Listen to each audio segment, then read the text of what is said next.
Why, hello there, fellow viewers of the internet. Sorry that you will not be seeing my face. I am currently sick right now, so I probably do not look the greatest. So instead, you're gonna see my unanimated avatar just stationary sitting there talking with my voice. But whatever. Anyway, I have a question for you all. What is the longest running American cartoon? I'll give you a minute to answer, but not too long because you can literally pause the video. If you answered The Simpsons, then you are correct. But do you know what the second longest American running cartoon is? If you answered King of the Hill, then you're probably right. But now answer me this. Do you know what the longest American running educational kids cartoon is? Huh? Do you know that answer? It's Arthur, the topic of today's Volcanic Reviews. Now, the show Arthur has been around since, I think, the 90s. Yes, it has been around since 1996, when I just looked it up. Now, this show needs no introduction, but I'll give it one anyway. So, the show originally was books made by Mark Brown, called Arthur's Adventures, and it focuses around Arthur and his sister DW, the aardvarks, even though they look more like that of a Patagonian cavy, but whatever. Also, fun fact, apparently aardvarks are more closely related to that of an elephant than a pig. I know they look like a pig and a rabbit, but they're actually an elephant, so that's kind of nice to know. And as for a Patagonian cavy, you probably never heard of that before, but that's okay. Nobody ever has anyway. They're essentially a mixture between a jackrabbit and a capybara. But anyway, back to the actual animals we're talking about. Arthur! So, Arthur is one out of the 3 on PBS Kids, Utah, along with Wild Kratts and one other show, which I will be reviewing later down the line. I'll give you a hint. It's one of the most nostalgic TV shows of all time.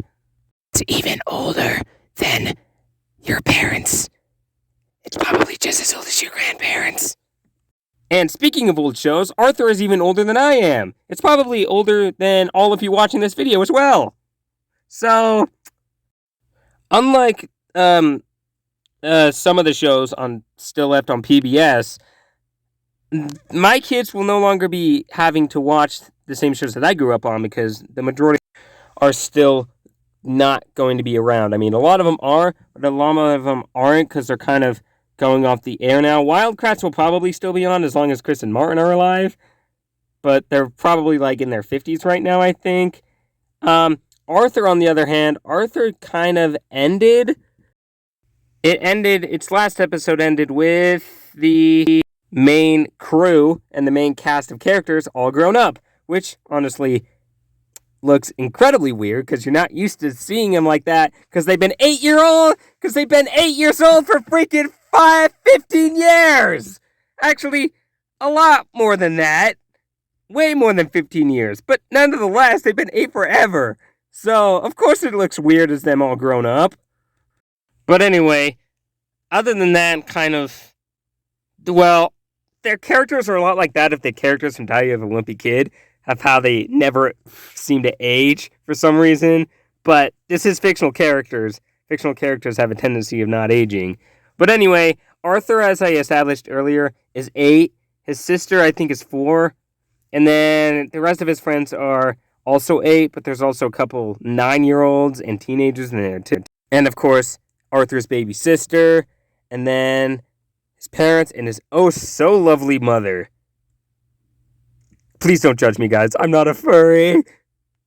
But anyway, unlike the other shows on PBS Kids, which were educational in terms of like school subjects, Arthur took a much different toll in teaching you on how to be a better person and how to learn, work, play, and get along with each other, which is a really nice message, if I do say so myself.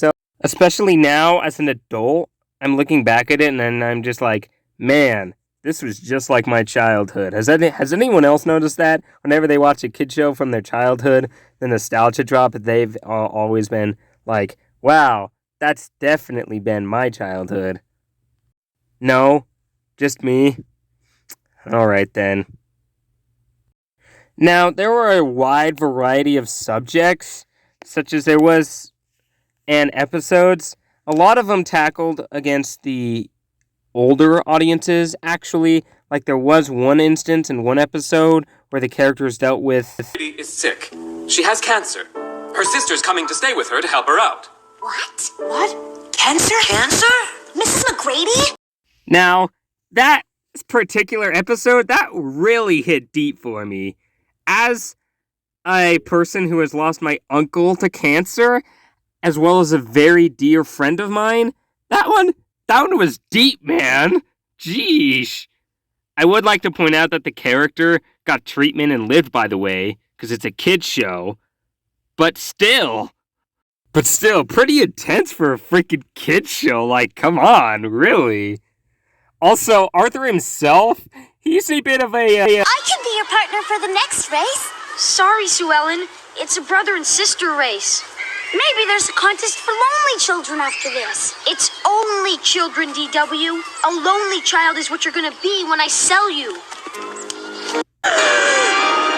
If it could break the sound barrier, falling out of a window shouldn't be able to break it. I told you not to touch it! You built it all wrong! Did you even read the directions? It didn't fly for 1 second! It's not my fault if you made a plane that can't fly. I told you not to touch it!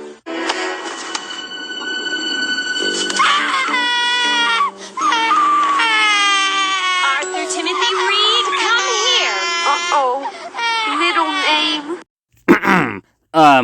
Savage, as well as a person with anger management issues, as he clearly punches his sister, who's 4, by the way, and flat out roasts her. Like, wow, Arthur, you're like the worst brother ever. Even I wasn't that bad.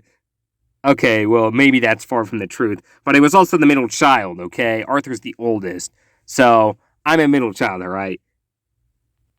But still, nonetheless... And there were a lot of jokes in there that were clearly meant for the adults. I can't really list any of them off right now here on YouTube, or else YouTube won't be very happy with me. So you'll just have to find it out for yourself if you watch the show on pbskids.org. Also, have you ever noticed that all of the reptile characters in the show are always seen doing manual labor? I don't know, that just crossed my mind, so... So, yeah. Arthur ain't your innocent 8-year-old. It can also be pretty dark, too, but that's what makes it great. The writers of the show really do a good job at writing every down and blending everything together by teaching you a message, but also having the characters learn about that message as well as you too. And at the end of the episode, each episode usually gets revolved because it's a kid show. But still, nonetheless, it's a very great show, actually, despite its topics being heavy hitters. Despite not making any new episodes anymore, I still watch it when they show reruns on the TV, with the exception of the cancer episode, because 1, they played that like so many freaking times, and 2, personal reasons that I just can't. It's too painful for me to watch, and I have to turn the TV off every time it comes on the screen. Arthur ran from 1996 all the way up until 2023, I think. I always remember that Buster was my favorite character because I always relate to him. Also, DW is also one of my favorite characters just because she's so freaking funny, and she's like incredibly smart for her age. So yeah, there you have it. Arthur, a pretty great show all in all. I don't really have that much to say about it, and I'm also overheating in my recording closet with a fever of 101. So I am going to go ahead and end off this video here by giving it a big solid review of about, maybe I would say 8 out of 10. It's no Wildcrats, but it's also no Daniel Tiger's Neighborhood either. So we're in the clear. Would watch again, which is unfortunate because my little cousin is going to want to watch it over and over again for 800 times. Alright, now